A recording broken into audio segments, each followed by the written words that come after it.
also joining us on the same subject matter, which is the abduction of school students in Niger State, is FELIX OGBAUDU, a retired Assistant Inspector General of Police in charge of Zone 7. FELIX OGBAUDU retired in August 2011. His zone comprises the Federal Capital Territory, Abuja, Kaduna, and Niger State. Thank you so much for joining us on NEWSDAY. Let me begin by asking you... Thank you so much. It's my pleasure being with you. Great, great.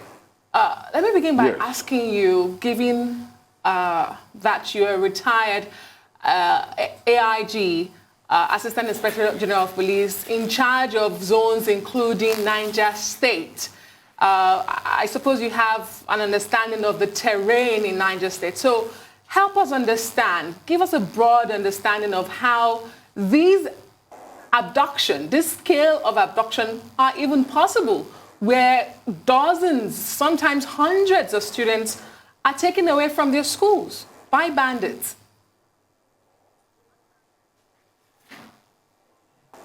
Well, thank you so much for that question. Don't forget we had a similar experience in Katsina State some weeks back.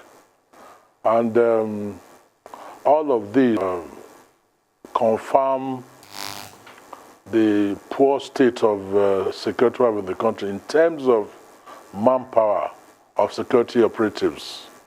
You can imagine moving that large number of students in Katsina State the other time. And they traveled from the school to where nobody saw them. The same thing happened again in Niger State yesterday. About 27 people or thereabouts, students. They were moved away and no security operatives saw them. But the thing is, there is unfettered, unhindered movement.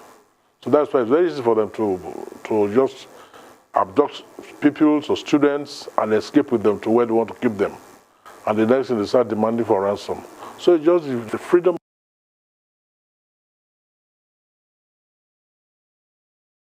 Hello, Mr. OGBAUDU. Oh, we seem to have... Mr. OGBAUDU, do we still have you connected? Well, I do apologize. We seem to have lost connection with Mr. FELIX OGBAUDU, the retired Assistant Inspector General of Police. You know, that question was necessary because repeatedly we have seen how these abductions take place, where dozens of children, and in Katsina, it was over 300 students, are moved from their dormitory without any resistance from security operatives. Now, this particular incident, I gather they spent 3 good hours. And I was going to ask Amaka, what's the communication there like that these people could spend a whole lot of 3 hours and nothing was heard from any quarter?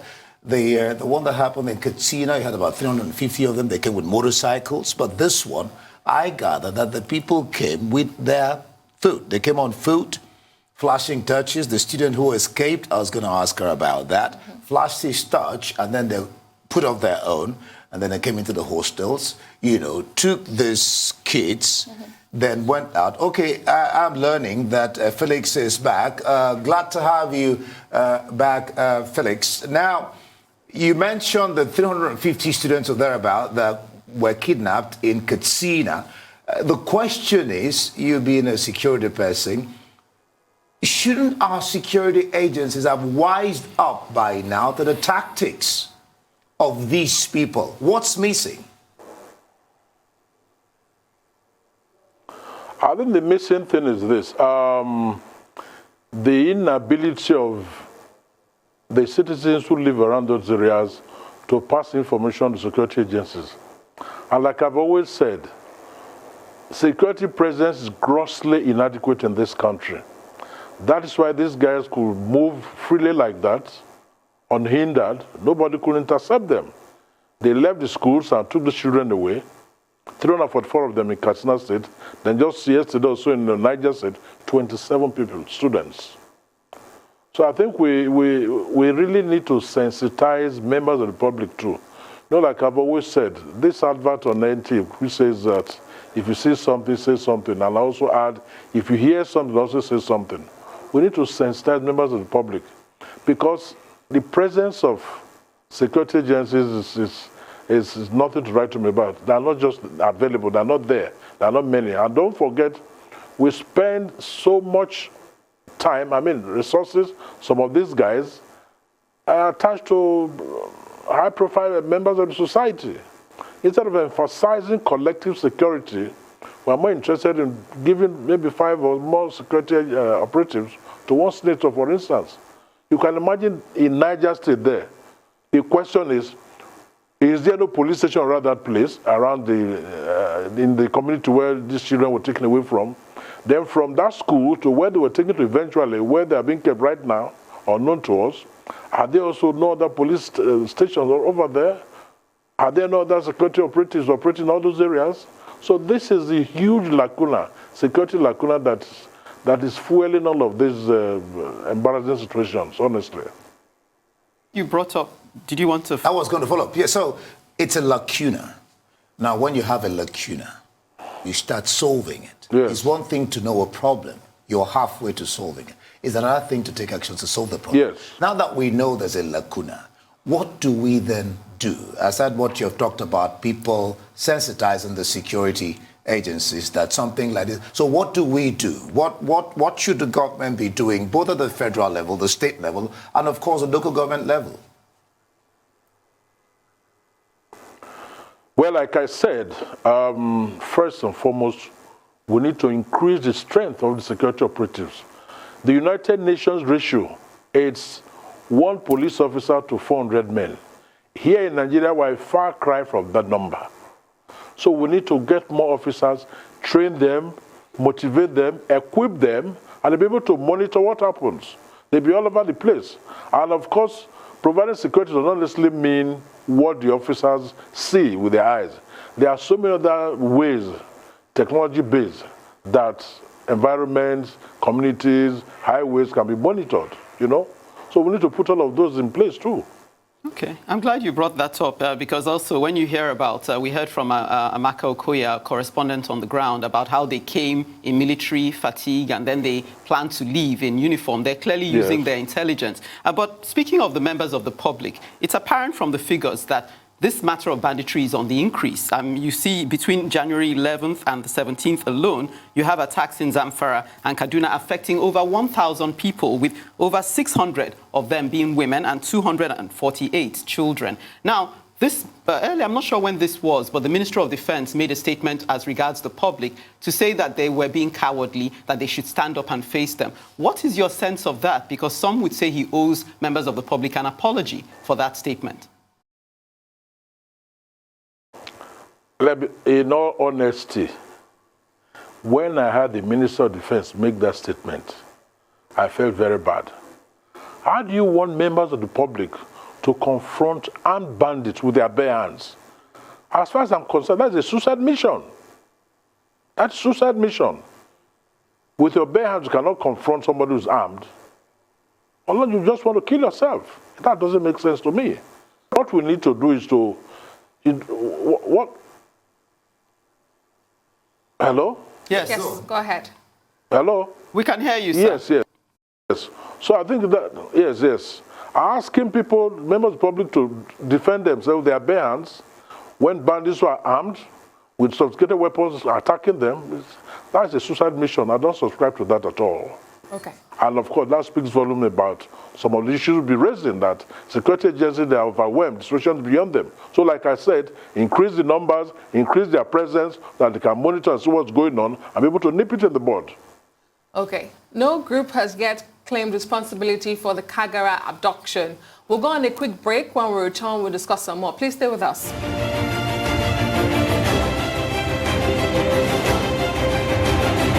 Welcome back to NEWSDAY. We still have with us Mr. FELIX OGBAUDU, a retired Assistant Inspector General of Police.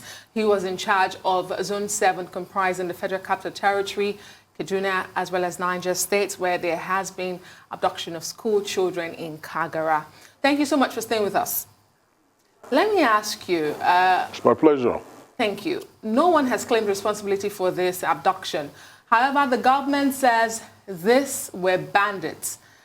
Do you think we've done enough to be able to differentiate between terrorists and bandits?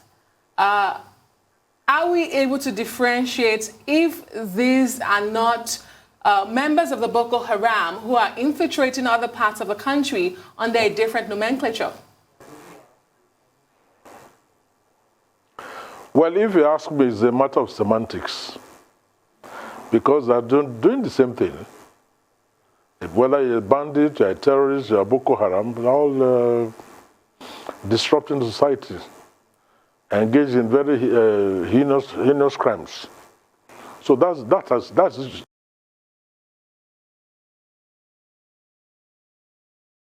Oh. Mr. FELIX OGBAUDU, okay. I was going to say, I think your question, I'm interested to know more. Yes. Because I know people say, yes, they're doing the same thing, but doesn't it go towards intelligence as to where their source, their funding is coming from? So if you knew perhaps, because Boko Haram took responsibility for the Kankara abductions indirectly.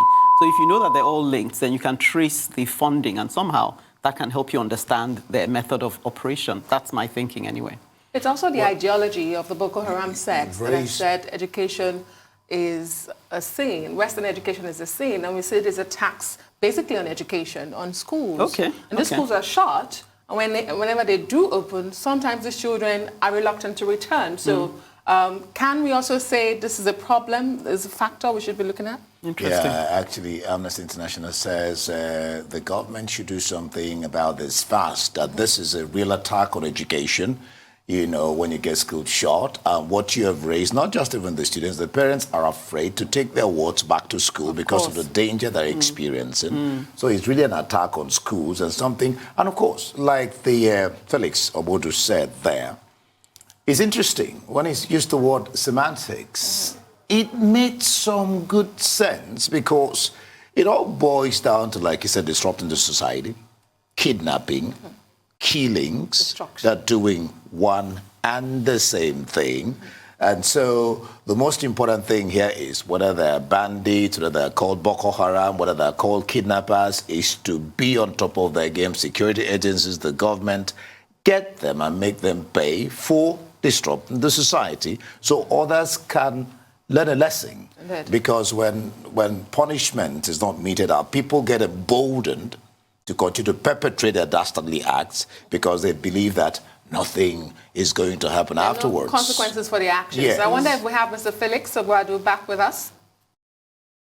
Okay, we're trying to reconnect with him. I was going to say very briefly, speaking on education, just very briefly, the state of the school in Kagara has aroused a lot of concern. So even what is the condition of the education these children are getting under those circumstances? Yes. But that's it. All right. We continue with our stories here on NEWSDAY until, if we're able to get the AIG, we'll continue with that interview. All right. The Senate wants President Muhammadu Buhari to urgently declare a state of emergency on security following the abduction of students at a school in Kagara, Niger State. Arise political editor Sam Nasambo reports. The abduction of 27 students, 12 teachers and another 12 undisclosed persons by bandits in Government Science School, Kagara, in Niger State, has got senators angry about the spate of insecurity across Nigeria. They want President Muhammadu Buhari to declare a state of emergency on security. One of the lawmakers whose constituency is affected informed the Senate that the bandits were dressed in military uniforms when they attacked the boarding school. The bandits overpowered security men, whisked away the students, and killed one. This government is incompetent in handling the security challenges in this country because this issue has been discussed here over and over, and there is no improvement. It is even getting worse. In my own zone, few days ago, the same terrorists went to about 2 local governments in my zone. Fortunately, my people were able to repel them and killed about 9 of them. It's time for our security agents to double their efforts so that our citizens can at least have some peace. Concerned that, like the other incidents of school children abduction that took place in Chibok and Dapchi several years back, if no immediate action is taken to rescue Kagara school students, their fate may be sealed in the hands of terrorists. Senators are seeking a quick response by the armed forces to rescue the Kagara school students, to prevent similar delays that occurred during abduction of Chibok, Dapchi, and Kankara school children, which allowed terrorists to have a field day. Our government at the center is showing incompetence in handling security challenges. Let each one of us here imagine that it is his son or his daughter that has been kidnapped. With incidents like this, we will be reversing all the gains that were made in convincing parents and wards to take their children to school. So there is need for our security agencies and government to ensure that we come up with a strategy of ensuring security in schools. While also lamenting the abduction of 57 commuters in Kundu within the same Niger state on Sunday who are yet to be released, the federal lawmakers want state governors to partner with security agencies to secure citizens at all times. Somna Sambo, Arise News.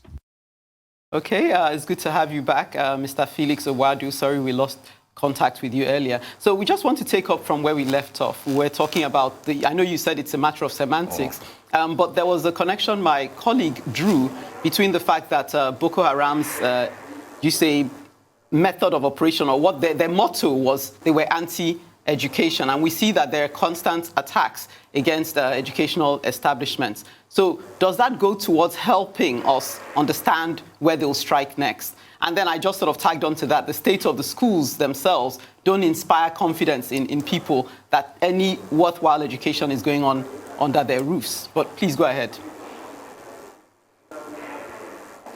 Thank you so much. You know, when the Boko Haram started their activities, the attacks were targeted at churches, places of worship. And as at that time, they gave it some religious connotation and all of that. Now the attacks now focused on schools. But don't forget, all they are doing is just to demand for ransom to generate revenue. You know, and I've said, look, the only way to contain this situation, for instance, if you go to Niger State, let them go and establish more military or police presence, formations in all those places. I've said we need to have overwhelming police, security presence all over. That's the only way to deter these guys. What they do, they have their own intelligence network. By the time they go around, they find no security men anywhere at all. They move to whatever they want to go to, do what they want to do, and they get back uninterrupted. So my honest advice is that we need to have overwhelming security presence nationwide. It's not when it happens. The next thing, the president gives marching orders, service commanders, service chiefs are moving men in their hundreds and all of that to the place. Look at, they did that in Katsina State. Now they've done it in Niger State. If they succeed in getting these boys released now, they might go to strike in another state. So let us have our women's security presence everywhere. They're talking about Boko Haram. You say Boko Haram, Western education is evil, is bad. Yet everything they're using to prosecute their illegal activities, everything used is a product of Western education. Is it the weapons, means of communication, vehicles they use, and all of that? All of these are products of Western education. Yet they say that Western education is haram. What kind of thing is that? So honestly, we must stop this fire brigade approach to all these challenges. When they hit somewhere, we move all the men there. Once the boys are rescued, everybody goes back to where they were deployed from. There must be presence, overwhelming presence, not just going there to solve a problem and withdraw. After you withdraw, you give them the opportunity to go and strike or do some other things again. Because the system we're operating right now is not sufficiently deterrent. It is not sufficiently deterrent. There was something I was going to suggest before I hands off. Look, let the government come up with a legislation, a law that will make illegal possession of firearms a capital offense. But before you do that, let us go, yes, before we do that, let us sensitize members of the public. Anybody has an illegal weapon should submit it, give them 3 months. Thereafter, the law comes into effect, it becomes a capital offense. That's how some of these nations out there are fighting drugs and all of that. So that's my take on that. We need to put deterrent measures in place. So, yes. Especially the question of being proactive, not waiting, then something happens, then you start acting. I mean, that is that's counter. Right. Yes. Yeah. Yes, yes. Let me take you up on this. Yes. Recently, the kingpin of the 350 boys kidnapped and rescued in Katsina is getting amnesty after such dastardly acts. What's your thinking on this amnesty for people who have robbed, they've killed, they've kidnapped? What's your thinking on that? What's your sense on that of that issue? I don't support amnesty for these criminals, because if somebody comes and says, look, I'm not going to do it again, you compensate them like 2-3 million naira. They have no skills, they have no education, nothing to sustain their source of livelihood. Once the money you give them gets finished, they will fall back to the banditry. So I don't subscribe to banditry, I don't mean to amnesty at all. Anybody that's involved in banditry should be treated as a criminal. That's the only way to go. But some are arguing that the same, it was the same for the Niger Delta militants who were kidnapping whites and destroying the mainstay of the country's economy. Look, let me tell you, there is no basis for comparing Niger Delta militants with these bandits in the north here. In the Niger Delta, oil exploring companies polluted the environment, there was so gas flare and all of that, and all of this had health implications. It affected the agriculture, source of income. That was why they now said, let us go and disrupt all these things. You can't be making so much money from here and leave us suffering. Okay. So the president at the time, Sheikh Musa Yar'Adua, said, let's grant these guys amnesty. And when they were granted amnesty, all of that reduced drastically. Indeed. And very all of that quickly, is Mr. Felix, don't forget, that is for want of time, I think we've made the clarification. Because that's the main source, the main source of income, revenue for this country, oil, okay. Oil. All right. And let me just ask you, that is what you have spoken to the issue of security, enough man presence, but are we only dealing with security breach here? Do you think that there's some sort of connivance within the security apparatus and even the community? Are we likely dealing with such instances as accomplices? Well, within the military, for now, I doubt very much. Maybe in the days of Boko Haram, yes, but with what's going on now, kidnapping pupils and students, I don't think there's any connivance. If there is any, it's within those communities. I don't think anybody's conniving. Nobody. All right. We will leave it there. Thank you so much, AIG FELIX, former AIG FELIX OGBAUDU, for being on NEWSDAY.